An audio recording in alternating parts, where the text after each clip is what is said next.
When I was growing up, I used to watch my grandfather interact and talk with my friends in the neighborhood. Like, he had all the answers in the world. I paid close attention to this because by him being older, I always wondered, why was he able to connect with us so well? I guess you can say this is what it has inspired me to do the work that I do with you today. See, I'm an adult, so I always have to find a way to make myself different when I'm interacting with you. How can I connect with them? So this is what has driven me, the chance to be different and to see that each interaction that I have with a young person is a fruitful one. See, the chance to be different is something that's positive in my way of thinking. My desire is for each youth to be molded into someone who has endless gifts to give to the community. However, then I also realized that for me, I didn't come from, wealth of money, or I didn't come from a high social status. I'm just me. I was raised by my grandparents, and I was from the inner city. So this is what my connection to the youth is.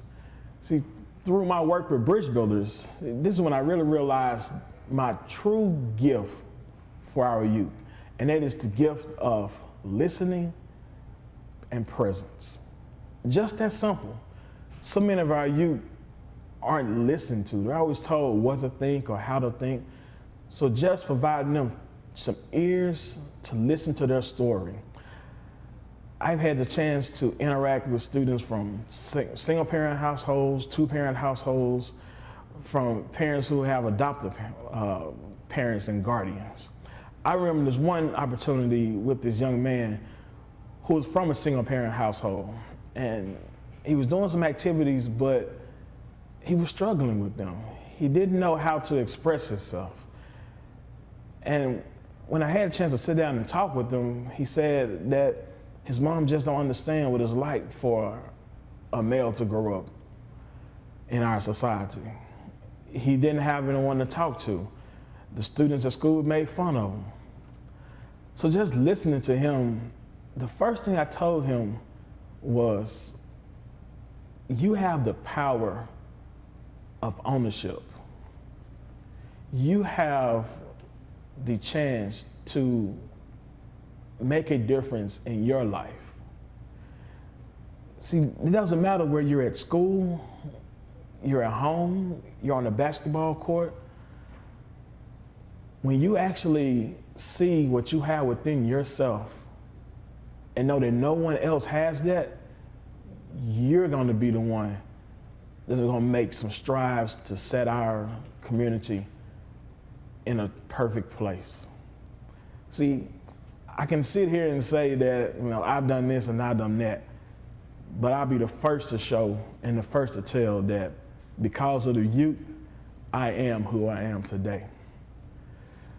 I didn't have an opportunity to meet Cathryn Rivers Johnson.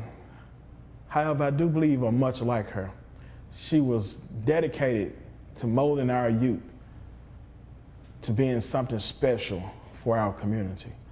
So I am tremendously honored to be receiving this award. And just like the other recipients, we are all here to make a difference in the lives of youth in our community. Thank you.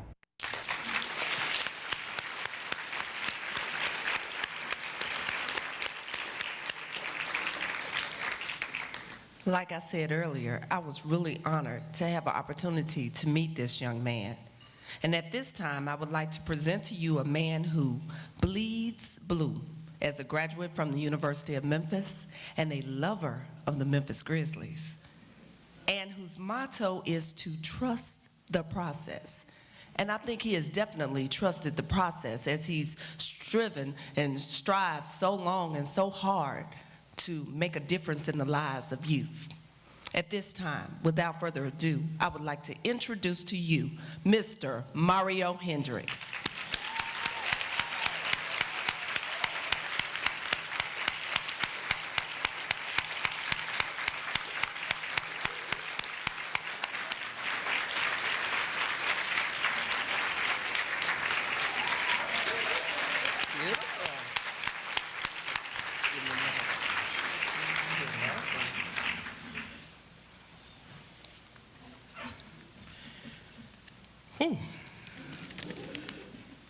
That young man on the video looked a lot different than this guy standing here today. First of all, I would like to thank Dr. Elian on this wonderful introduction. And I'm just truly humbled to be standing here before you all today and accepting the Cathryn Rivers Johnson Award. But one thing I must say, I did not do it on my own. No where, no shake, no how. I do want to thank my loving wife, Yolanda, and I want to thank her because, Yolanda, you've truly given the love and enthusiasm to me and helped devote all of our time together to making sure that the youth in our community has someone to look up to and a voice for them. So I thank you and I love you for that. I would also like to thank my oldest daughter for being here. And the reason I like to thank you for that, Marlise, is because you are a strong young lady. And I want you to continue to strive to be a very positive person in our community. And I love you for that. To my grandparents, I want to thank you for nurturing me spiritually, mentally, and emotionally.